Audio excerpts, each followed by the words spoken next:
নমস্কার বন্ধুরা, আজকে আপনাদেরকে দেখাবো একটা অ্যাম্প্লিফায়ার যেটার মডেল হচ্ছে TRS 9000 USB। আর কোম্পানি দেখুন এখানে লেখা আছে টেইসকন। তো মোটামুটি আমি মেশিনটা ওপেন করেছি, মেশিনের একটা ফল্ট হয়েছে, কি ফল্ট হয়েছে আর সমাধানটাও আমি দেখাবো। তো দেখুন পেছন দিকে ট্রানজিস্টার দেওয়া আছে, 4টে ট্রানজিস্টার আছে। আর ভেতরের যে বোর্ডটা দেখলাম খুব ভালো কোয়ালিটির বোর্ড আছে, এর ড্রাইভার ট্রানজিস্টারগুলো খুব ভালো আছে। তো কি সমস্যা হচ্ছে একবার দেখুন। আর সামনে দেখছেন এখানে যে বেস টেরিবল বোর্ডটা আছে, এটাও একটা আইসি দিয়ে করা আছে। তো কোয়ালিটিটা খুবই ভালো হওয়ার কথা।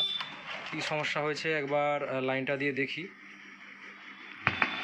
দেখুন সামনে ডিসপ্লে চালু হলো, দেখুন একটা চরচর করে স্পিকার লাগিয়ে রেখেছে, দেখুন স্পিকার থেকে আমার চরচর করে একটা আওয়াজ আসছে। এখানে ভলিউম 0 করা আছে, গান কিন্তু চলছে দেখুন,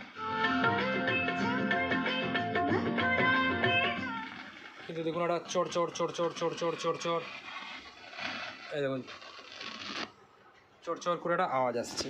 তো প্রথমে লাইন দিলেই একটা জোরে আওয়াজ আসছে চরচর চরচর করে। তো কি সমস্যা হয়েছে আমি একবার দেখে নিই, দেখে দেখাচ্ছি। তো সমাধান করে দেখাচ্ছি আপনাদেরকে।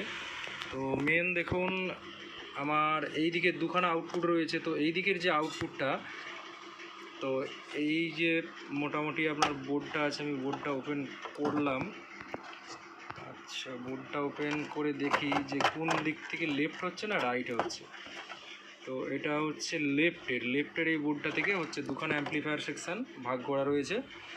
তো আমরা দেখি যে এই জায়গায় কোনো ট্রানজিস্টারের মনে হচ্ছে সমস্যা আছে বা কোনো রেজিস্ট্যান্সের সমস্যা আছে, একবার চেক করে নিই। ওকে, তো দেখতে পেলাম যে এইখানে যে একটা ট্রানজিস্টার আছে মেন, দেখুন প্রথম যে এখানে যে 3টে ট্রানজিস্টার আছে, এই 3টে ট্রানজিস্টারের মধ্যে যে ফার্স্ট যেটা অডিও ইনপুট হচ্ছে, তো এই যে ট্রানজিস্টারটা দেখুন, এখান থেকে এই যে কালো তারের সিগন্যালটা আসছে, এখান থেকে একটা ফিল্টার আছে, ফিল্টার হয়ে এই ট্রানজিস্টারটাই আসছে প্রথম।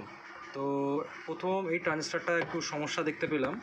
তো আমি চেঞ্জ করলাম, ট্রানজিস্টারটা চেঞ্জ করলাম, চেঞ্জ করে আমি বোর্ডটা ঠিক জায়গায় লাগিয়ে দিলাম। তো বোর্ডটাকে আমি সেটিংটা একবার করে নিই এখানে, সেটিংটা করলাম।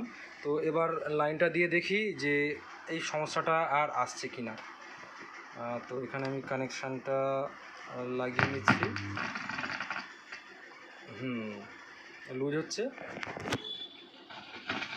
দেখুন দেখুন কানেকশানটা আমি লাগিয়ে নিয়েছি। তো ভলিউম 0 করা রয়েছে, তো কোনো নয়েজ নেই। তো আমি একবার ভলিউমটা চালিয়ে দেখি। চলছে, একদম পরিষ্কার চলছে, আর কোনো সমস্যা নেই। তবে যেটা দেখলাম বোর্ডটার কোয়ালিটি কিন্তু খুবই ভালো। তো যেইভাবে ট্রানজিস্টারগুলো সেটিং করা রয়েছে, তো আউটপুট খুব ভালো চলবে। আর এখানে আরেকটা ব্যাপার আছে, তো দেখুন যে এইখানে মেন যে আউটপুট লাইন আছে, এই আউটপুট লাইন থেকে দুখানা ক্যাপাসিটার দিয়ে আলাদা করে দুটো আউটপুট করা আছে। তো এই ক্যাপাসিটারগুলো বাস্ট হয়ে গেল। এটা এখানে যে ক্যাপাসিটারটা দেওয়া আছে ছোট করে একটা বেসটাকে গার্ড করার জন্য। তো পেছনটা আমি ঘুরিয়ে দেখাচ্ছি, দেখুন এই দেখুন এইটা এক্সট্রা যেটা দেওয়া আছে, এটা এখান থেকে টুইটার চালানোর জন্য দেওয়া আছে। বাদ বাকি টোটাল ইনপুট আউটপুট এখানে সব লাগানো রয়েছে সেটিংগুলো। আর এই হচ্ছে পেছনের দিক। আর একটা ভালো দিক আছে, এখান থেকে আবার একটা এসি প্লাগ লাগানো আছে, মানে আলাদা করে এখান থেকে একটা আউটপুট নিয়ে আপনি আলাদা কোনো মেশিন জুড়তে পারবেন। এখানে একটা পুরো এসি সকেট লাগানো রয়েছে। আর এখানে 4টে ট্রানজিস্টার আছে। আর এই হচ্ছে ফিচার্স। তো মেশিনটার কোয়ালিটি খুবই ভালো। আর একটা এখানে দেওয়া আছে মাইক্রোফোন দেওয়া আছে, দেখুন সামনে।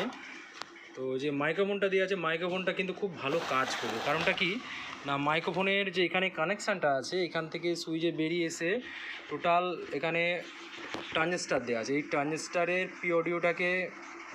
অডিওটাকে বাড়িয়ে নিয়ে এই অ্যাম্প্লিফায়ারে বুস্ট করছে, যার জন্য কী হচ্ছে মাইক্রোফোনটা খুব ভালো আওয়াজ হবে।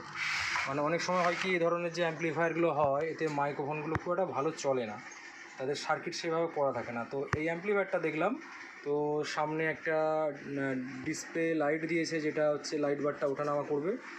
আর সামনে এটা হচ্ছে আপনার চিপের একটা ডিসপ্লে আছে, আর এখানটা ইউএসবি লাগানোর সকেট আছে, মাইক্রোফোন আছে। তো সেই অনুযায়ী মেশিনটা ট্রান্সফরমারটাও অনেকটাই বড় আছে।